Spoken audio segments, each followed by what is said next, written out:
we'll get started now, and then we'll just wait for the rest of the people that are coming. They can just join in as they come. Yes.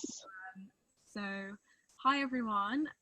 Welcome to the first JSEV session of this super jam-packed day. I know it's going to be a great day. I'm so excited. I'm Ariel, and I'm from BBYO, United Kingdom and Ireland. So, in this session, we're going to be looking to dive in deeper to the Jewish approach to caring for the sick. So caring for people in need is vital, and especially for BBYO, as it links back to one of our core ideologies of activism. So this session is especially important and relevant in a time like this, where it seems that sickness has really taken over our world at the moment. So before I hand over to Rabbi Jessy Dressin, I'm going to tell you a little bit more about her. So she is the director for Repair the World Baltimore, and works as a community rabbi, reaching out to young adults, many of whom aren't connected to the Jewish community in traditional ways. Rabbi Jessy cares deeply about the Jewish obligation to work towards a more just and equitable world for all its inhabitants. And she also loves hiking, music, ritual, and some she loves. So I hope you enjoy the session and take it away. Hi, everybody. I'm so grateful to be here. I'm here with my colleague, Rachel Libro. She's in Pittsburgh. I'm just going to ask everyone if they can mute themselves. We have 24 minutes to go through a robust conversation, and my hope is that we'll be able to all participate. But living on Zoom these days, I think everybody starting from a vantage place of mute is a really good way to get started. So Rachel's going to share with you a document that, if you're able to open up, will be the sheet that we're going to learn from. And I want to kind of talk about three things during our short time together. I want to talk about, first of all, the idea of why, as Jews, we think that caring for people, in this case, caring for the sick, is something we're supposed to do. I think that I'm making an assumption that everyone on this platform knows that in Jewish tradition, there is a collection of what I like to call sacred invitations. Some like to say legal obligations that are called mitzvot. And the truth of the matter is that according to Jewish tradition, they are laws of some kind, but they're not necessarily laws that have the same kind of punitive consequences if we don't follow. And there is an idea in Jewish tradition called Lifnei Mishurat Hadin, beyond the letter of the law. And I want to think today about what does it mean to have a framework and a category of how we are supposed to act as Jews, how the particular instructions for how we are supposed to move through the world that may or may not have legal consequences per se, but are deeply ingrained into the understanding of how we're supposed to be. So I first want to talk about why that idea exists. And then I want to spend some time thinking about how we can show up for those who are sick. And I'm hoping that during this conversation, we can also morph our minds together with some creative ideas for how we show up for people during periods of physical distancing.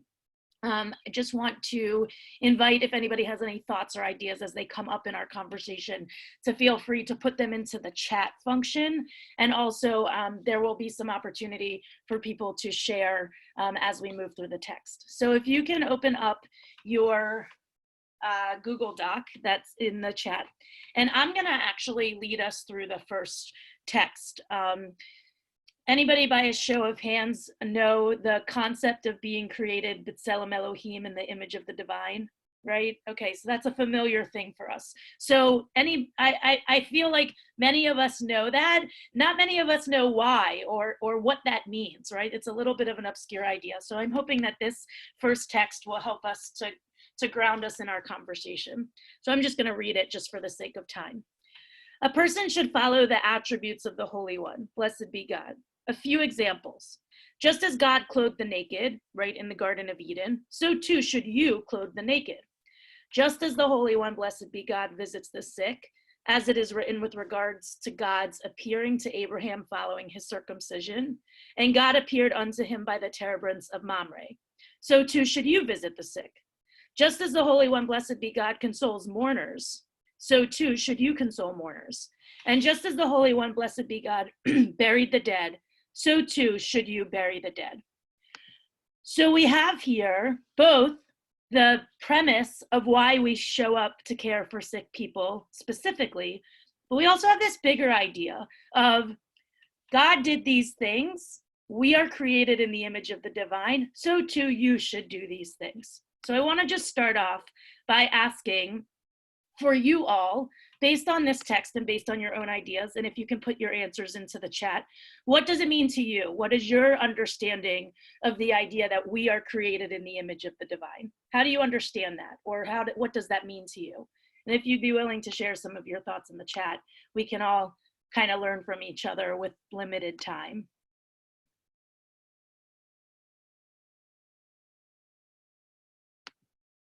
And as you're thinking, I want to also ask you to think about this idea of Lifnei Meshurat Hadin, beyond the letter of a law, right? What does it mean to be a people who have these instructions that, depending on your own Jewish identity, you may interpret as obligations or invitations.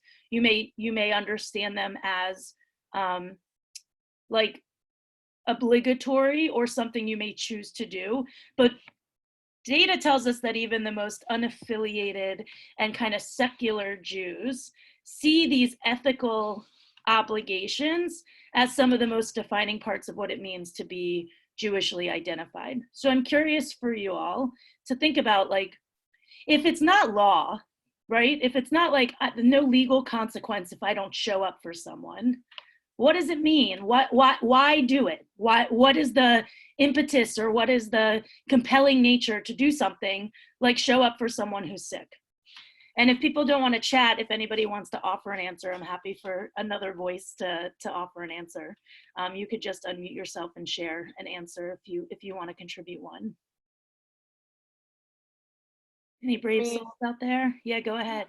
I mean, first of all, it's about, like, we love these people, and so those who are sick, it's like a part of what we do to care about our family and friends and our community, and no matter how closely we know them, it's important. For example, my brother had cancer when he was younger, and so our whole community showed up for us. They made us meals, all these different things, and like that feeling was so like special and powerful. And so, like, yes, I've had that experience and it was amazing. And so I try to do that in return, because, like, while I know that experience, like, I hope to pass it on to others, and to let people know that it like provides comfort and solace in a time that is so difficult.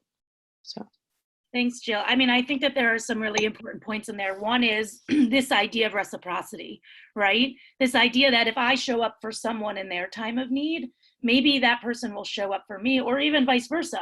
These people showed up for me during mine and my family's time of need. And it reminds me that much more so when someone else is in need, the feeling of what it meant to us when we were in need, and to want to share that and to give that back. The other thing that I heard you say is, and I think is such an important idea that I find myself thinking about right now during this time, is there's a lot of uncertainty around the unknown. And sometimes when people are sick, they're sick over there, and it doesn't necessarily lead into our own angst, but we're in a time right now where sickness is something that, whether we are experiencing it or not, there is this uncertainty about whether or not it will come close to us. And that there are people who really feel this way. And it's come up a lot in our organization at Repair the World this week, that I don't really know what to do to make myself feel better about what's going on, so I want to help others, right?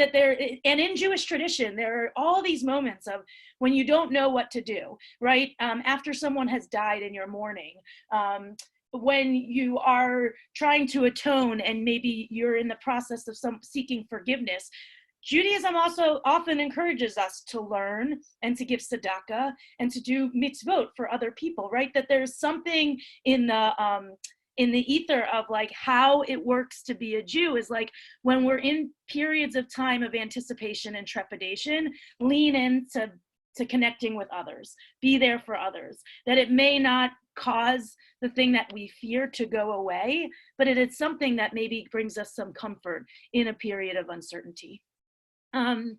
We're gonna move along. There's a text at the bottom of this page that actually, if you click through the link, don't do it now, is linked to the song. I don't know if Dan Nichols is a well-known Jewish musician in the BBOYO world. Okay, good. I assumed he's cross youth group denominations, but this is just a more contemporary text with some musical support if you want to view it and listen to it on your own. We're going to go to the second page that says part 2. And I want to now think about, okay, so if we are created in the image of the divine, and if our job as human beings is to help kind of lead in the world in a way that is based on what, you know, the divine instruction wants of us, which is to make meaning of our lives, to be part of a collective, and to help make the world a better place. Those are what I understand as the 3 primary goals of Judaism. Then what does it mean to help alleviate other people's suffering?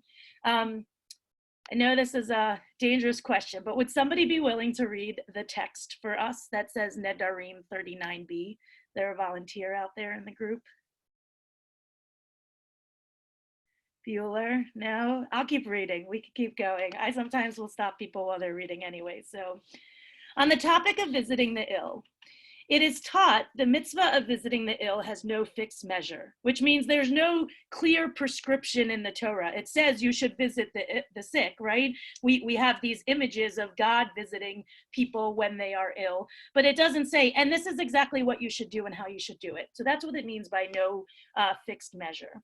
Abaye said, there's no fixed measure for the disparity between the ill person and his visitor, as even a prominent person pays a visit to a lowly person, and should not say that doing so is beneath a person of his standing. So this is like a really great class text. Your status doesn't matter. This is not like, oh, for those people who have time on their hands, they should do this, and for people who are too busy, they shouldn't. Or you're so important in this framework of like how you exist in the world that you are exempt from doing this. There is this kind of flat understanding that all of us are obligated, and all of the different ways that we have status in the world don't differentiate this obligation. This is incumbent upon all of us. Rabbi said, there's no fixed measure for the number of times that one should visit the ill, as even 100 times a day is appropriate. Rav Aha Bar Hanina said, anyone who visits an ill person takes from him 1/60th of his suffering. So I just want to explain real quickly 1/60th, what is important to know about that number in Jewish legal literature. 1/60th is kind of the number in which status changes. So I'll give you an example that has nothing to do with being sick. You imagine someone making a big pot of chicken soup back on the farm in the shtetl.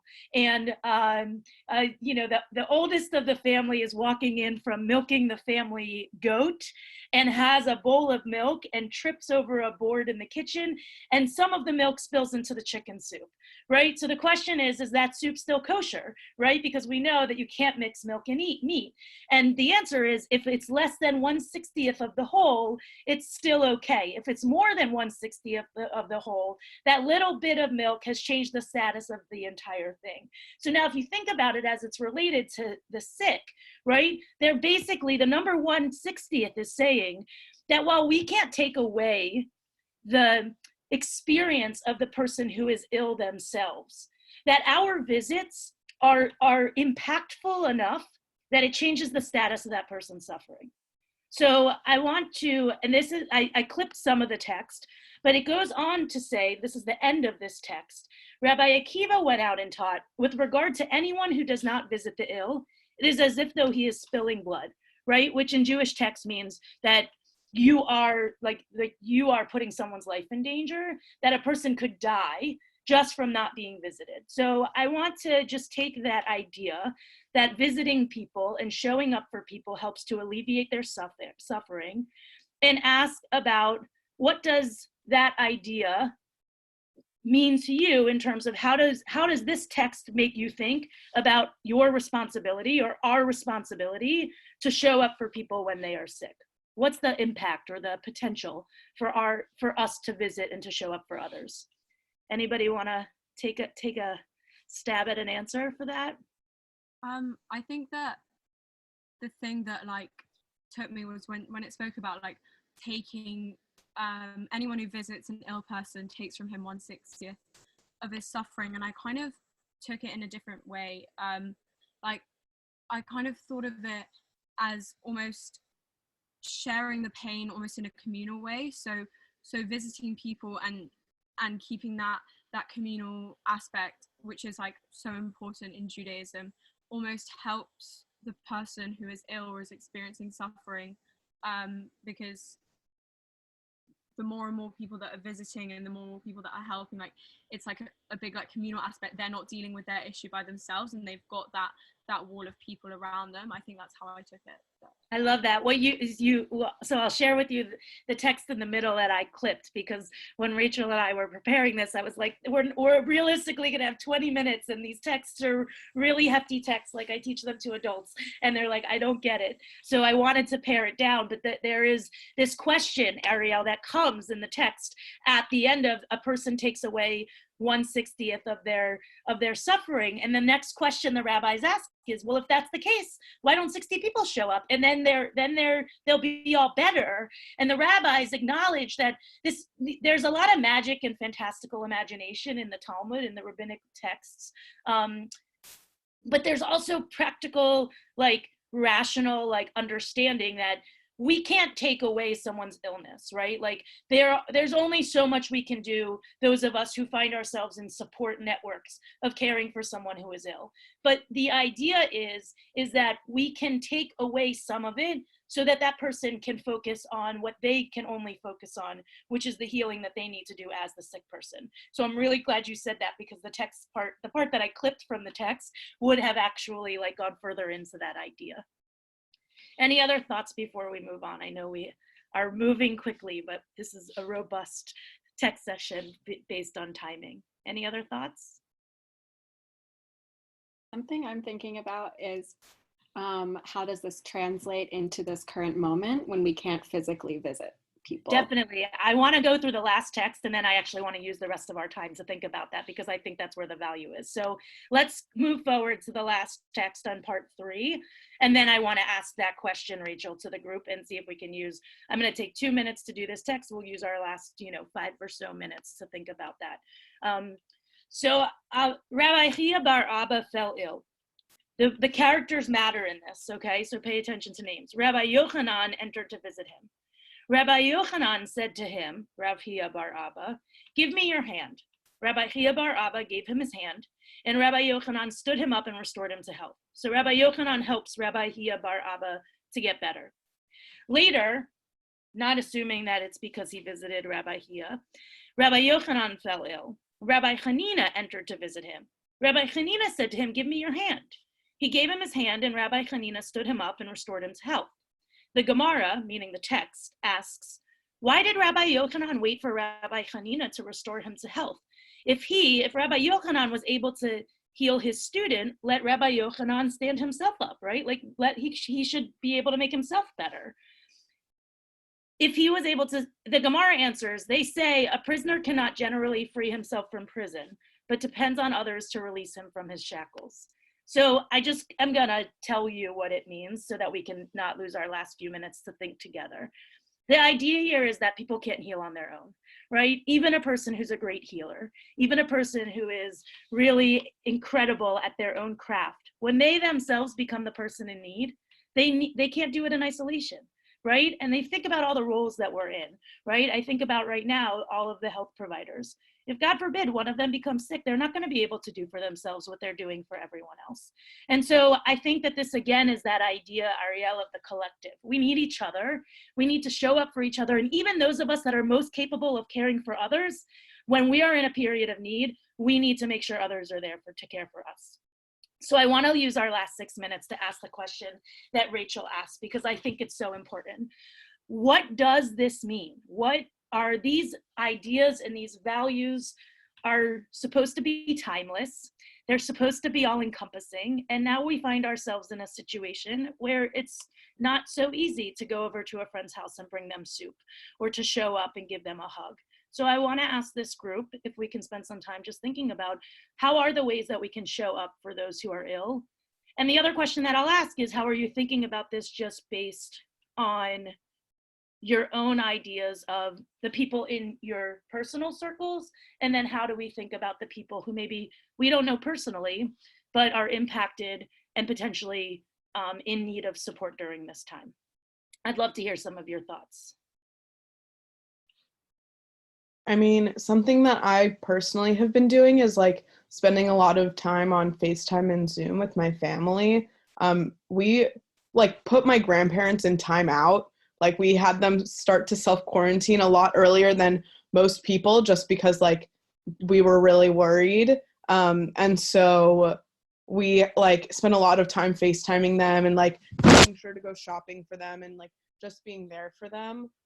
Because even though we're not together like physically, we can still be like doing something for them and taking care of them and looking out for them. And it goes the same for like my friends and family that live like around the United States. We spend a lot of time just like talking to them, having like communal moments. So that way, like we know that no matter what the uncertainty feels like, that we still have that like base of family and like community and friends. So there's like a whole bunch we can't control, right? But what I hear you saying is there are things that we can do to mitigate the fear or mitigate the potential to feel alone, right? We at Repair the World have been talking a lot about, I mean, our entire organization depends on us showing up for service. How do we do that right now? And one of the things we've been thinking about is there are all these senior homes in all of the communities that we're in. And many of them are in a position where they're not allowed to have visitors right now, right? Like, could we do like a Bubby letter writing campaign, right? Like, could we in our communities throughout our like different member constituencies ask like a bunch of different people to take on different nursing homes and to like send letters and to send cards? Are there ways? I mean, the technology that we have right now is amazing. And thinking about, I've been playing with these concentric circles every week of who am I thinking about, right? Who's in my closest circle? My significant other, my immediate family, my closest friends, right? Who's in the circle that's a little bit of a stage out, which are like the people that are a part of my community, my colleagues, my neighbors, people that I have relationships with that I'm thinking about, but I have to think to reach out to them because they're not part of that immediate circle. And then the third one out, I would say, is who are the people that like, if we were going about our day-to-day right now, I might not be talking to. Like my roommates from college live in Austin, Texas. We talk when we're about to see each other. But right now we're talking once a week because it has been an invitation to think about who are the people that we need to talk to, that if life was normal, we would justify not reaching out to on a regular basis, but life's not normal. And then the last circle that I think about a lot is who are the people that are not named people and don't have clear faces to me, but that I'm aware that if we are in a vulnerable state right now, how much the more so those who are already vulnerable, either because they have weak immune systems, because they are a demographic of the population, because they are people that don't have paid sick leave and they're more likely to have to continue to show up for work because of making difficult decisions around like health or being able to pay certain bills, right? Like, and how do I show up? And how do I show up when physically I can't show up, right? Ariel, you were saying that you guys are doing a letter writing campaign. I think that's great. Any other ideas? Some things either you have already done or now is a great time as we get ready to go into another week of this, like to think about like what's an idea of something maybe you haven't done yet that you could do this week.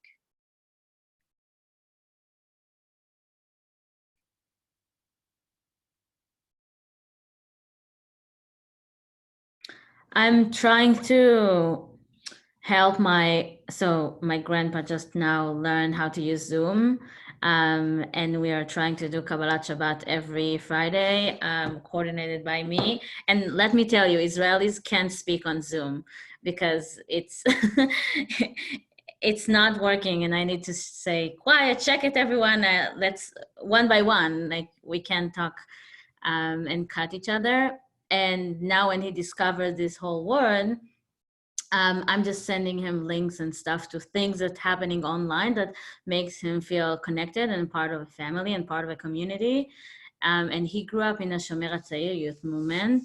And just now they're having like a big song session or something with their whole movement worldwide, with their alumni and stuff. And I just sent him the link and he just hop on and he's very happy. But I'm just trying to do these gestures of like think about what I can give to him to that he might miss this email, or he might, I don't know, he didn't get this email. But I'm just trying to think like if he's every day at home, what can I do from here to give him the opportunity to be a part of something fun and cheerful and stuff like this. So this is my small thinking out of the box or thinking about someone else. Yeah, he's in my family, but this is what I'm doing right those days. Wonderful. So we're just about out of time. For those who are on the call, I'd love to invite every person, if they're willing, to just before you sign off, put one thing in the chat about something that you're going to do this week. Because I think that one of the things that is harder for us to do is to brainstorm with each other when we're not in these spaces, because we're not naturally like having side conversations. And I'll share one of the things that I did last week that I plan to do every week right now, which is I wrote a bunch of handwritten letters to people, because I feel like a lot of people are getting fatigued from being on the technology all the time. And then they show up in an unexpected moment. Julie, I see, make toiletry kits for the homeless, right? That's a great idea. So before we end, Ariel, I'll let you say the last word, but I'd love for everyone who's willing to just share one idea that you have, in hopes that maybe it will inspire you to act and also inspire others to consider your idea. Oh, whilst you all are writing that, I just want to say a massive thank you to Jessy. This session was really great, a great kickoff to JServe, and I know that at least for me, it's definitely changed my perspective a lot, of like caring for the sick and like in the perspective of Judaism, and it made me think of a lot of things that I hadn't thought about before. So thank you so much. Thank you for having us. I just want to say one last thing, which is at the bottom of that tech sheet is a resource that we made at Repair the World to give you some additional ideas. And if you're really starting to think about what does it mean to serve and to show up for others virtually that are outside of your family and in need right now, that the Repair the World website should be one of the resources that helps you to brainstorm some ideas of things you can do in your community. Thanks for having us. Thank you very much. Thank you so much. Bye. Bye. Thanks.